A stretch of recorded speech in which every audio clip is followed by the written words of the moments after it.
Hi hello നിദ്ര ടോക്സിലേക്ക് എല്ലാവർക്കും സ്വാഗതം. കാറ്റത്തിക്കിളിക്കൂടിൻ്റെ വിശേഷം നോക്കിയാലോ. അപ്പോൾ ആരെങ്കിലും ആദ്യമായിട്ടാണ് ചാനൽ കാണുന്നതെങ്കിൽ ഒന്ന് സബ്സ്ക്രൈബ് ചെയ്ത് സപ്പോർട്ട് ചെയ്യാൻ മറക്കരുതേ. അങ്ങനെ രാജീവനും അരുണും കൂടി നമ്മളെ സുധീഷിനെ തറയിലിരുത്തി വളരെ അതിക്രൂരമായിട്ട് ആക്ഷേപിക്കുകയായിരുന്നു. അന്നേരമാണ് നിധി അങ്ങോട്ട് വരുന്നത്. നിധി വരുന്നത് കണ്ടിട്ട് രാജീവനും അരുണും കൂടി വിഷയം മാറ്റുകയാണ് ചെയ്യുന്നത്. അതൊരു തമാശ രൂപേണ എടുക്കുന്നുണ്ട്. സുധീഷ് പണ്ട് സ്കൂളിൽ പഠിക്കുമ്പോൾ അവതരിപ്പിച്ചൊരു നാടകത്തിന്റെ ഭാഗം അഭിനയിക്കുകയാണ്. ആള് ഭയങ്കര കോമഡിയാണല്ലോ, വീട്ടിലും ഇങ്ങനെയൊക്കെ തന്നെയാണോ എന്നൊക്കെ ചോദിച്ചിട്ട് നിധിയോട് ഭയങ്കരമായിട്ട് തമാശ രീതിയിൽ രാജീവൻ ചിരിച്ചുകൊണ്ട് പറയുന്നുണ്ട്. ഭയങ്കരമായിട്ട് കോമഡി ആയിട്ടാട്ടോ രാജീവൻ ആ സമയത്ത് പെരുമാറുന്നത്. നിധിക്ക് ഒരു രീതിയിലും സംശയം വരാത്ത രീതിയിലാണ് അവർ കാര്യങ്ങളൊക്കെ ചെയ്യുന്നത് കേട്ടോ. നിധിയാണെങ്കിൽ വിചാരിക്കും സുധീഷിന്റെ ക്യാരക്ടർ അങ്ങനെയാണല്ലോ, സുധീഷ് എന്തെങ്കിലുമൊക്കെ ചെയ്തു കൂട്ടുന്നതാണെന്ന് വിചാരിച്ചിട്ട് നിധിയും അതിൽ ഏർപ്പെടുകയാണ് ചെയ്യുന്നത് ആ തമാശയിൽ. അങ്ങനെ അന്നേരമൊക്കെ ഡയലോഗ് അടിക്കുന്നതിൻ്റെ ഇടയിൽ രാജീവനും അരുണും നമ്മളെ സുധീഷിനെ ഇട്ടിട്ട് കൊട്ടുന്നുണ്ട് കേട്ടോ. കാരണം അപ്പോഴും നമ്മളെ നിധി വിചാരിക്കുന്ന എന്താ തമാശ രൂപേണയാണെന്ന്. പക്ഷേ ഇവർ കാര്യം ആണ് ചെയ്തുകൊണ്ടിരിക്കുന്നത്. തമാശ പറഞ്ഞിട്ട് കാര്യം ചെയ്തുകൊണ്ടിരിക്കുകയാണ്. ആ സമയത്ത് സുധീഷിനെ കിട്ടിയ ചാൻസിൽ അടിക്കുകയാണ് കേട്ടോ ചെയ്യുന്നത്. എന്തായാലും നിധിക്ക് ഒരു രീതിയിലും സംശയം വരാത്ത രീതിയിൽ സുധീഷിനെ അവരുടെ മുന്നിൽ വെച്ചിട്ട് ഭയങ്കരമായിട്ട് സ്നേഹത്തിലൊക്കെ പെരുമാറുന്നുണ്ട്. വാ ഇരിക്കും മോളെ എന്നൊക്കെ പറഞ്ഞിട്ട് നമ്മളെ നിധിയെ സോഫയിൽ ഇരിക്കാൻ വേണ്ടിയിട്ട് അച്ഛൻ ക്ഷണിക്കുന്നുണ്ട്. സുധീഷിനെ കൊണ്ടുപോയിട്ട് സുധീഷ് ആദ്യം ഇരിക്കാൻ വേണ്ടിയിട്ട് ഒരുങ്ങിയ സോഫയിൽ ഇപ്പം കൊണ്ടുപോയി ഇരുത്തുന്നുണ്ട്. വാ മോനെ എവിടെ ഇരിക്കുക എന്നൊക്കെ പറഞ്ഞിട്ട്.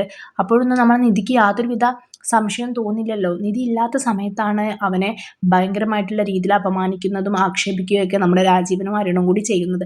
അങ്ങനെ അവിടെ ഇരുന്നിട്ട് അവർ ഒരുപാട് കാര്യങ്ങളൊക്കെ സംസാരിക്കുന്നുണ്ട്.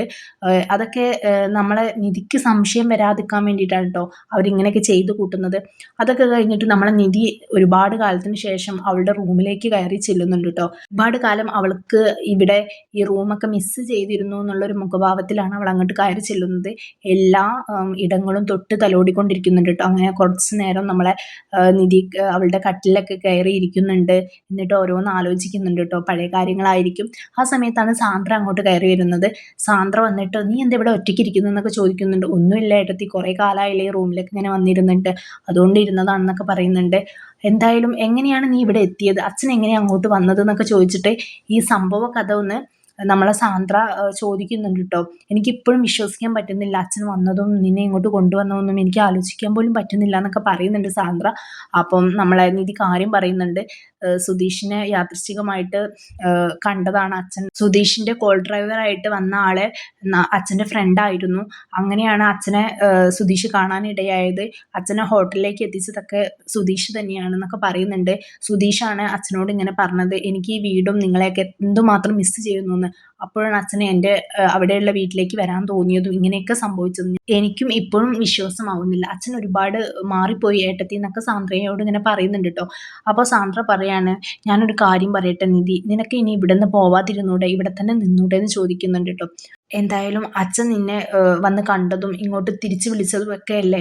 അപ്പം എല്ലാവരുടെ മനസ്സിലും നിന്നോട് ഇപ്പോഴും ആ പഴയൊരു സ്നേഹവും ഇതൊക്കെ ഉണ്ടല്ലോ, അതുകൊണ്ടാണല്ലോ ഇപ്പം നിന്നെ ഇങ്ങോട്ട് തിരിച്ചു വിളിച്ചതെന്നൊക്കെ പറയുന്നുണ്ട്. അപ്പം നിധി പറയുന്നുണ്ട്, ഒരാഴ്ചയ്ക്ക് എന്ന് പറഞ്ഞിട്ടാണ് അച്ഛൻ എന്നെ ഇങ്ങോട്ട് കൂട്ടിക്കൊണ്ടു വന്നത്.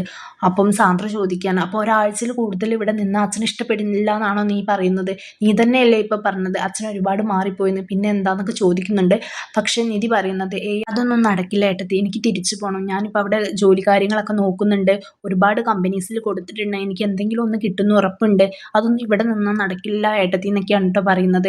അതെന്താ, ഇവിടെ നിന്നാലൊക്കെ നടക്കും, നീ ഇവിടെ തന്നെ നിന്നാൽ മതി. ഇപ്പം നീ ഇവിടെ നിന്ന് കഴിഞ്ഞാൽ എല്ലാം പഴയ രീതിയിലാവും. ഇത് നിനക്ക് കിട്ടിയൊരു ചാൻസ് ആണ്. നീ ഒരു കാര്യം ചെയ്യ്, എല്ലാ കാര്യങ്ങളും എല്ലാ സത്യങ്ങളും അച്ഛനോട് ഇപ്പം തന്നെ തുറന്നു പറയും. എനിക്ക് എന്താണ് എൻ്റെ സിറ്റുവേഷൻ കൊണ്ടാണ് സുധീഷിനെ കല്യാണം കഴിക്കേണ്ടി വന്നതും, അല്ലാതെ ഇതൊരു യഥാർത്ഥ മാരേജ് അല്ല എന്നും എല്ലാ സത്യങ്ങളും നീ തുറന്നു പറയും. അപ്പോൾ അച്ഛനും നിന്നോട് കുറച്ചും കൂടി ഒരു ഇതുണ്ടായിരിക്കും. എന്തായാലും ഇപ്പോഴും അച്ഛൻ്റെ മനസ്സിൽ സുധീഷിനോടും അതുപോലെ തന്നെ നീ ഇവിടുന്ന് ഇറങ്ങിപ്പോയ കാര്യത്തിലൊക്കെ ആലോചിക്കുമ്പോൾ ഇപ്പോഴും ചിലപ്പോൾ ദേഷ്യം ഉണ്ടായിരിക്കും. ഈ സത്യങ്ങളും കൂടി തുറന്നു പറഞ്ഞു കഴിഞ്ഞാൽ എല്ലാ നിന്നോടുള്ള ദേഷ്യവും പൂർണ്ണമായിട്ട് ഇവിടെ ഉള്ളവർക്ക് മാറുമല്ലോ. അപ്പം നീ എന്തായാലും ഇത് തുറന്ന് പറയാന്ന് പറയുന്നുണ്ട്. അതൊന്നും ശരിയാവില്ല, അതൊന്നും ഞാൻ ഒരിക്കലും പറയില്ല, അതൊന്നും അങ്ങനെയൊന്നും പറ്റില്ല എന്നൊക്കെ പറഞ്ഞിട്ട് ഒഴിഞ്ഞു മാറുകട്ടോ ചെയ്യുന്നത്. നിധിക്ക് എന്തോ ഒരു പേടി പോലെ. അതെങ്ങാനും അച്ഛൻ അറിഞ്ഞു കഴിഞ്ഞാൽ പിന്നെ ഒരിക്കലും എന്നെ ഇവിടുന്ന് പുറത്ത് വിടില്ല, എന്നെ സുധീഷിൻ്റെ കൂടെ അയക്കില്ല, ഇവിടെ തന്നെ എന്നെ നിന്നോളാൻ പറയും. അതുകൊണ്ട് അത് വേണ്ടാന്ന് പറയുന്നുണ്ട്. നിനക്ക് ബുദ്ധിമുട്ടാണെങ്കിൽ ഞാൻ പറഞ്ഞോളാം എന്ന് പറയുന്നുണ്ട് കേട്ടോ സാന്ദ്ര. അപ്പോൾ അയ്യോ അങ്ങനെയൊന്നും ചെയ്യല്ലേ ഏട്ടത്തി, എന്നെ ചതിക്കല്ലേ എന്നൊക്കെയാട്ടോ നമ്മളെ നിധി പറയുന്നത്. എന്തായാലും നിധിക്ക് ആ വീട്ടിലേക്ക് തിരിച്ചു പോവാതിരിക്കാൻ പറ്റില്ല, നിധിയുടെ വീട് അവിടെ തന്നെയാണ് എന്നുള്ളൊരു ലെവലിലാട്ടോ നിധി സംസാരിക്കുന്നത്.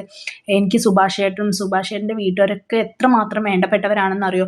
എൻ്റെ സ്വന്തം ചേട്ടനാണ് സുഭാഷ് ഏട്ടൻ, എൻ്റെ സ്വന്തം കൊച്ചനിയനാണ് നികേഷ് എന്നൊക്കെയാണ് നമ്മളെ സാന്ദ്രയോട് നിധി പറയുന്നത് കേട്ടോ. അതുകൊണ്ട് എനിക്ക് ഇവിടുന്ന് ഒരിക്കലും പോവാതിരിക്കാൻ പറ്റില്ല, എനിക്ക് സുധീഷിൻ്റെ കൂടെ പോയേ പറ്റുള്ളൂ. സുധീഷിനോട് എനിക്കുള്ള അടുപ്പത്തിനേക്കാൾ കൂടുതൽ ആ വീടുമായിട്ട് എനിക്കൊരു അറ്റാച്ച്മെൻ്റ് ഉണ്ട്.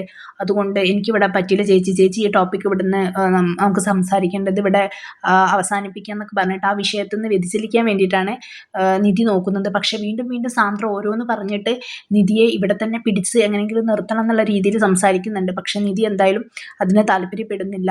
അവസാനം സാന്ദ്രയ്ക്ക് മനസ്സിലായി നിധി ഒരിക്കലും ഇതിനെ സമ്മതിക്കില്ല എന്ന് മനസ്സിലായിട്ടോ. നമ്മളെ ഹരീഷ് ആണെങ്കിൽ ഇന്ന് കടയിൽ നീതു വന്ന കാര്യവും സ്കൂട്ടിയിൽ പോയതും അതൊക്കെ ആലോചിച്ചിട്ട് ഭയങ്കരമായിട്ട് ത്രില്ലടിച്ചിരിക്കുകയായിരുന്നു. ആ സമയത്താണ് ഫോണിലേക്ക് ഒരു കോൾ വരുന്നത്.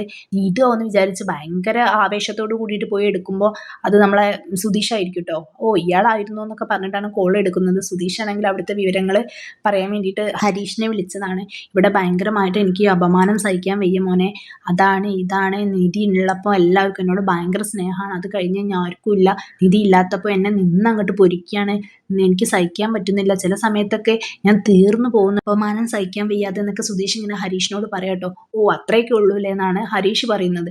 അപ്പം നീ എന്താ വിചാരിച്ചത്, എന്നെ കെട്ടിയിട്ട് തല്ലിയാൽ മാത്രമേ ഞാനിവിടെ ഭയങ്കരമായിട്ട് അനുഭവിക്കുന്നുണ്ടെന്ന് നീ വിചാരിക്കുള്ളൂ എന്നൊക്കെയാണ് സുധീഷ് ചോദിക്കുന്നത് കേട്ടോ. എന്തായാലും സുധീഷ് അവിടെ ഭയങ്കര മോശമായിട്ടുള്ള രീതിയിൽ അനുഭവിക്കുന്നത് അത്രമാത്രം അതിൻ്റെ ഒരു പ്രശ്നത്തോട് കൂടിയിട്ട് ഹരീഷിനോട് സംസാരിച്ചിട്ടില്ല. കേൾക്കുമ്പോൾ ചെറിയൊരു അപമാനം അത്രേ ഹരീഷിന് തോന്നിയിട്ടുള്ളൂ. ഇത്ര സീരിയസ്നെസ് ആയിട്ട് ഹരീഷും എടുത്തിട്ടില്ല കേട്ടോ. പിന്നെ ഇവിടുത്തെ പാടൊക്കെ സുധീഷ് ചോദിക്കുന്നുണ്ട് കേട്ടോ, വീട്ടിലെ വിശേഷങ്ങളൊക്കെ. ഇവിടെ നല്ല സുഖമാണ്, സുധീഷ് ഏട്ടൻ പോയതോടുകൂടി പരമസുഖാണെന്നൊക്കെ വെറുതെ അടിച്ചു വിടുന്നുണ്ട് നമ്മളെ ഹരീഷ്. പിന്നെ കടയുടെ കാര്യം പറയുന്നുണ്ട്, നീതുവിനെ കണ്ടതും നീതുവിൻ്റെ പ്രണയവും എനിക്കിപ്പോൾ എന്തോ ചെറിയൊരു പ്രണയം തോന്നി തുടങ്ങിയിട്ടുണ്ട് എന്നുള്ള ലെവലിലൊക്കെ പറയുന്നുണ്ട്. പക്ഷെ ഞാനത് ഇതുവരെ പറഞ്ഞിട്ടില്ല, എനിക്കെന്തോ പറയാൻ തോന്നുന്നില്ല എന്നൊക്കെയാണ് ഹരീഷ് പറയുന്നത് കേട്ടോ. അവളെ കാണുമ്പോൾ എന്തോ ഒക്കെയോ ഒരു ഇതുണ്ട്, കാണാതിരിക്കുമ്പോൾ ഭയങ്കര മിസ്സിങ് ഉണ്ടെന്നൊക്കെ പറയുന്നുണ്ട്. പറഞ്ഞു വരുമ്പോൾ അവന് ഭയങ്കര ഗാഢമായിട്ടുള്ള പ്രണയം ഉണ്ടെന്നുള്ളത് സുധീഷിന് മനസ്സിലായി. സുധീഷിനാണെങ്കിൽ ദേഷ്യം വരുന്നുണ്ട് കേട്ടോ. അവൻ വലിയ സീരിയസ് ആയിട്ടുള്ള കാര്യങ്ങൾ സംസാരിക്കുമ്പോൾ അവൻ്റെ പ്രണയത്തിനെ കുറിച്ചാണ് സംസാരിക്കണമെന്ന് പറഞ്ഞിട്ട് സുധീഷ് ഹരീഷിനെ ചെറുതായിട്ട് നൈസായിട്ട് ചീത്തയൊക്കെ പറയുന്നുണ്ട്. ഓ ഞാനിവിടെ കിടന്ന് ഒരുക്കുമ്പോഴാണ് നിൻ്റെ ഒരു പ്രേമം എന്നൊക്കെ പറഞ്ഞിട്ട് സുധീഷ് ഹരീഷിനെ ചെറുതായിട്ട് അപമാനിക്കുന്നൊക്കെ ഉണ്ട്. അത് കഴിഞ്ഞപ്പോഴാണ് നമ്മൾ നിധി അങ്ങോട്ട് വരുന്നത്. അപ്പോൾ ആരാണ് സംസാരിക്കുന്നത്, കുറേ നേരമായല്ലോ എന്നൊക്കെ ചോദിക്കുന്നുണ്ട് കേട്ടോ. അപ്പോൾ നമ്മളെ സുധീഷാണെങ്കിൽ പുറത്ത് നിന്നിട്ടാണ് സംസാരിക്കുന്നത് നൈറ്റ്. ഇത് ഹരീഷാണെന്ന് പറഞ്ഞിട്ട് നിധിയുടെ കയ്യിൽ സുധീഷ് ഫോൺ കൊടുക്കുന്നുണ്ട്. അങ്ങനെ നിധിയും ഹരീഷും സംസാരിക്കുന്നുണ്ട്. അത് കഴിഞ്ഞിട്ട് സുഭാഷ് ഏട്ടനെ ചോദിക്കുന്നുണ്ട് കേട്ടോ. അങ്ങനെ സുഭാഷ് ഏട്ടൻ വരുന്നുണ്ട്, സുഭാഷ് ഏട്ടൻ സംസാരിക്കുന്നുണ്ട്, മോളെ എന്തൊക്കെയുണ്ട് വിശേഷം എന്നൊക്കെ പറഞ്ഞിട്ട്.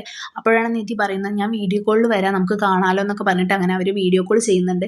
വീഡിയോ കോൾ ചെയ്യുമ്പോൾ ഒരുപാട് കാലം കാണാതിരുന്ന ഒരു ഫീലിങ്സിൽ ആണ് കേട്ടോ അവർ സംസാരിക്കുന്നത്. അത്രയ്ക്കും നിധിയെ മിസ് ചെയ്യുന്നുണ്ട്. നിധിക്ക് തിരിച്ചും സുഭാഷ് ഏട്ടനെയും ഹരീഷിനെയും നികേഷിനെയും ഒക്കെ മിസ് ചെയ്യുന്നുണ്ട് കേട്ടോ. അങ്ങനെ അവരുടെ കോളിംഗ് ഒക്കെ കഴിഞ്ഞ് നിൽക്കുമ്പോഴാണ് നമ്മളെ നിധി സുധീഷിനോട് ചോദിക്കുന്നുണ്ട്, സുധീഷിന് ഇവിടെ കുഴപ്പമൊന്നുമില്ലല്ലോ, എല്ലാവരും നല്ല രീതിയിലൊക്കെ തന്നെയല്ലേ സുധീഷിനോട് പെരുമാറുന്നത്, എന്തെങ്കിലുമൊക്കെ ഉണ്ടെങ്കിൽ എന്നോട് പറയണം കേട്ടോ എന്ന് പറയുന്നുണ്ട് നിധി. അപ്പോഴും സുധീഷ് പറയുന്നത്, എനിക്കിവിടെ കുഴപ്പമില്ല, എല്ലാവരും നല്ല രീതിയിൽ തന്നെയാണ് എന്നോട് പെരുമാറുന്നതെന്നാണ് പറയുന്നത്. പക്ഷേ അപ്പോഴും സുധീഷിന് അവിടെ അനുഭവിക്കുന്ന പ്രശ്നങ്ങളോ ക്രൂരതകളോ ഒന്നും സുധീഷ് നിധിയോട് പറയുന്നില്ല കേട്ടോ. എന്തുകൊണ്ടാണ് നിധിയോട് പറയാതിരിക്കുന്നതെന്ന് നമുക്കറിയില്ല. എന്തായാലും എല്ലാം നിധിയിൽ നിന്ന് ഒളിച്ചു വെക്കുകയാണ്. ഒരു പക്ഷേ നിധിയോട് പറഞ്ഞിരുന്നെങ്കിൽ നിധിക്ക് അച്ഛനോടുള്ള ആ പഴയ ഇൻറ്റിമസിയും കാര്യങ്ങളൊക്കെ ഇല്ലാതെയായി നിധി അവിടെ നിന്ന് ഇറങ്ങി പോകുന്നതിന്. പക്ഷേ സുധീഷ് അങ്ങനെയൊന്നും ചെയ്യുന്നില്ല കേട്ടോ. നിധിക്ക് അച്ഛനോട് ഇപ്പോഴും അത്രമാത്രം പഴയ പോലെ തന്നെ സ്നേഹം ഉണ്ടെന്ന് സുധീഷിന് മനസ്സിലായത് കൊണ്ടായിരിക്കാം സുധീഷ് ഭയങ്കരമായിട്ട് സാക്രിഫൈസ് ചെയ്യുന്നുണ്ട് നിധിക്ക് വേണ്ടിയിട്ട്. അവനൊന്നും പറയുന്നില്ല. നിധിയുടെ മനസ്സ് വേദനിപ്പിക്കേണ്ട, അതൊക്കെ പഴയത് തിരിച്ചു കിട്ടിയ ഒരു സന്തോഷത്തിലല്ലേ നിധി ഇപ്പോൾ നിൽക്കുന്നത്, അത് അതുപോലെ തന്നെ നിന്നോട്ടെന്ന് വിചാരിച്ചിട്ടായിരിക്കും ചിലപ്പോൾ അങ്ങനെ ചെയ്യുന്നത്. ഇതൊക്കെ കഴിഞ്ഞ് നിധി പറയാണ്, ഉറക്കം വരികയാണെങ്കിൽ സുധീഷ് എൻ്റെ റൂമിലേക്ക് വന്നോളൂ കേട്ടോ കിടക്കാമെന്ന് പറയുമ്പോൾ നമ്മൾ സുധീഷിന് ഒരു ലഡു പൊട്ടുന്നുണ്ട്.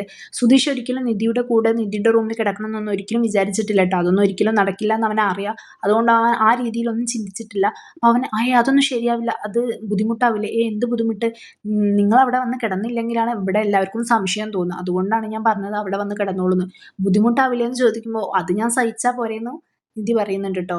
അപ്പം സുധീഷിന് ഭയങ്കര സന്തോഷമായി നിന്ന്. കാരണം സുധീഷ് ഭയങ്കരമായിട്ട് ആഗ്രഹിക്കുന്ന ഒരു കാര്യമാണ്, പക്ഷെ ജീവിതത്തിൽ ഒരിക്കലും നടക്കില്ല എന്ന് വിചാരിച്ചിട്ട് പിന്നെ ആ ഒരു മെന്റാലിറ്റിയിൽ ജീവിച്ചു പോകുന്ന ഒരു മനുഷ്യനും കൂടിയാണ് കേട്ടോ. പിന്നെ അന്നത്തെ രാത്രി അടിപൊളിയാക്കാന്നുള്ള ഭയങ്കരമായിട്ടുള്ള സന്തോഷത്തിൽ സുധീഷ് ഇങ്ങനെ നിൽക്കുമ്പോഴാണ് ഡൈനിങ് ഹാളിൽ നിന്ന് രാജീവനും അരുണും കൂടി സംസാരിക്കുന്നത് കേൾക്കുന്നു കേട്ടോ.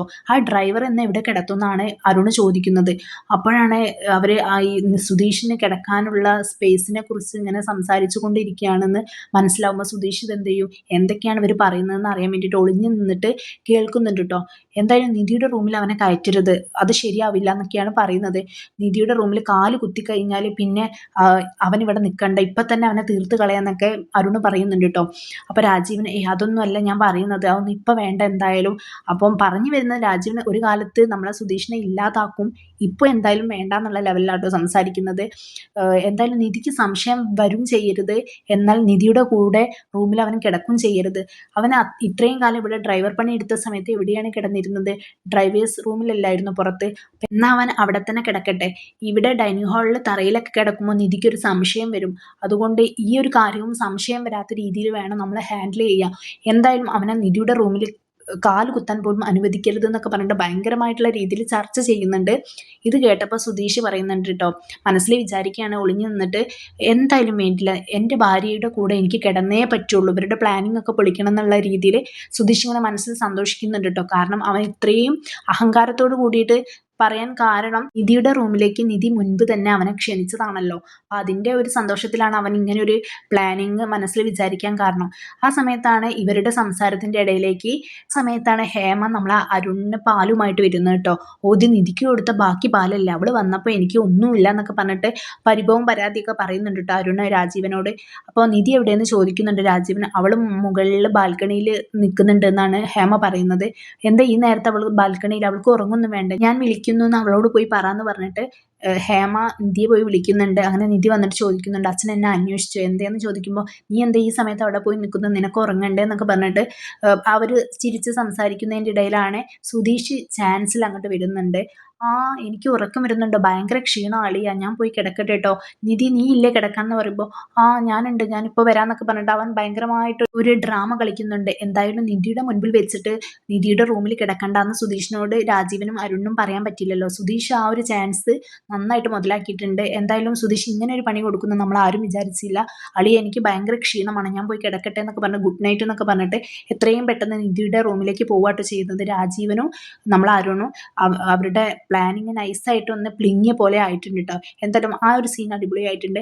അങ്ങനെ നിധിയുടെ റൂമിൽ പോയിട്ട് സുധീഷ് ഭയങ്കരമായിട്ട് സന്തോഷത്തിൽ കിടക്കുന്നുണ്ട് നിധിയുടെ കട്ടിൽ. ദൈവമേ ഇത് സ്വപ്നമാണോ, ഞാൻ ഇപ്പോഴും ആ നശിച്ച വീട്ടിൽ സുഭാഷേട്ടനെ കെട്ടിപ്പിടിച്ചുകൊണ്ട് കിടക്കുകയാണോ എന്നൊക്കെ പറഞ്ഞിട്ട് കൈയൊക്കെ പിടിച്ച് വെക്കുന്നുണ്ട് കേട്ടോ. അവനിത് സ്വപ്നമാണോ അതോ യാഥാർത്ഥ്യമാണോ എന്ന് അറിയാൻ വേണ്ടിയിട്ട്. അതൊക്കെ കഴിഞ്ഞിട്ട് നമ്മളെ നിധി അങ്ങോട്ട് വരുന്നുണ്ട്. നിധിയുടെ റൂമിൽ അതിൻ്റെ മുൻപ് നമ്മളെ സുധീഷ് നന്നായിട്ട് ആസ്വദിക്കുന്നുണ്ട് കേട്ടോ. റൂമിലെത്തിയല്ലോ, ഇതൊന്നും ഞാൻ ഒരിക്കലും പ്രതീക്ഷിച്ചില്ല എന്നൊക്കെ പറഞ്ഞ് കുത്തി മറിയുന്നുണ്ട്. അങ്ങനെ അവൻ സന്തോഷം കൊണ്ട് ബെഡിൽ കുത്തി മറിയുന്നതിന് ഇടയിലാണ് നിലത്ത് പായ വിരിച്ചത് കാണുന്നത് കേട്ടോ. അപ്പോൾ അവന് കാര്യം മനസ്സിലായി. എന്തായാലും റൂമിൽ എന്തായാലും ഒരു കട്ടിലല്ല രണ്ടാളും കിടക്കാം. അവൾ ആദ്യമേ എല്ലാം സെറ്റപ്പ് ചെയ്തിട്ടാണ് അവനോട് പോയി പറഞ്ഞത് എന്നുള്ള കാര്യം അന്നേരം അവന് മനസ്സിലായിട്ടോ. പിന്നെ അവൻ ഒരു നിമിഷം സങ്കടപ്പെട്ടെങ്കിലും പിന്നെ വിചാരിക്കുന്നുണ്ട്, എന്തായാലും ഒരേ റൂം വരെ എത്തിയല്ലോ, അപ്പോൾ വൈകാതെ തന്നെ ഒരുമിച്ചുള്ള കിടത്തവും ആയിക്കോളും എന്ന് മനസ്സിൽ പറഞ്ഞ് സമാധാനിക്കുന്നുണ്ട് കേട്ടോ. അങ്ങനെ അവൻ റൂമിൽ ഇങ്ങനെ ഓരോ സംഭവങ്ങളൊക്കെ നോക്കിക്കൊണ്ടിരിക്കുകയാണ്. നമ്മളെ നിധി അങ്ങോട്ട് കടന്നു വരുന്നത്. വരൂ നിധി, നമസ്കാരം എന്നൊക്കെ പറയുന്നുണ്ട് കേട്ടോ. പിന്നെയാണ് അവൻ ആലോചിച്ചത് നിധിയുടെ റൂമിലേക്ക് നിധി എന്തിനാ അവനെ ക്ഷണിക്കണം എന്ന്. അങ്ങനെ നിധി റൂമിലേക്ക് വരുന്നുണ്ട്. ഇനി നമ്മളെ നിധി സുധീഷിൻ്റെ കൂടെ കിടക്കുമോ, ഇനി എന്തൊക്കെയാണ് സംഭവിക്കാൻ പോകുന്നത്, സുധീഷിന് ഇനി അനുഭവിക്കാൻ പോകുന്ന പ്രശ്നങ്ങൾ എന്തൊക്കെയാണ് വീട്ടിൽ, എല്ലാം നമുക്ക് കാത്തിരുന്ന് കാണാം. അപ്പോൾ ആരെങ്കിലും എൻ്റെ ചാനൽ സബ്സ്ക്രൈബ് ചെയ്യാതെയാണ് കാണുന്നതെങ്കിൽ ഒന്ന് സബ്സ്ക്രൈബ് ചെയ്ത് സപ്പോർട്ട് ചെയ്യാൻ മറക്കരുത്. ഇതുപോലുള്ള റിവ്യൂസിനായിട്ട് എൻ്റെ ഈ ചാനൽ ഒന്ന് ഫോളോ ചെയ്യും. ബൈ.